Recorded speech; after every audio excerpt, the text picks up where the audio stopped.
St. Peter and Paul Church is one of Caistor's oldest and dearest landmarks. Time is slowly catching up with the building, however, with extensive maintenance work being required.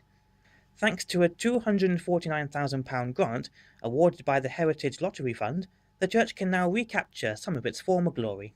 Well, for a start, it means that we won't get wet when we have our source when it rains, because we had some leaky roofs.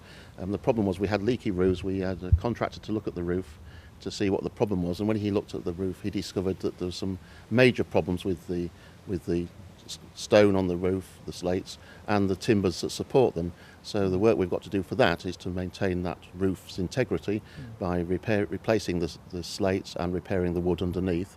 So it's important that it preserves the church building for future generations as well as our own work. But it also means we can do some development work with tourism. Part of the grant is to develop our website, to develop our guidebooks. We've got a peculiar asset in the church of a whip in a case, which is a gad whip, which is from an event that used to take place in the 19th century. We want to explore the history of that a little bit more and explain that a bit more to visitors. As I said, we want to do some work with schools as well to help them make better use of the building. The grant will also allow the church to strengthen its position as a hub for the Caistor community, with local schools benefiting as much as the church itself.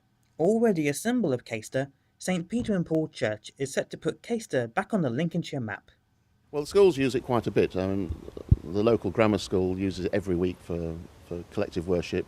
The primary school in the town visit it regularly for worship, and also for part of their teaching, as an aid to their teaching programme.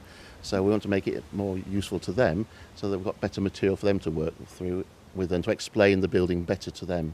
It's a part of the Caistor community. It's central to the town. People see it as their church, even if they may not attend regularly, but people come back for weddings and funerals, baptisms.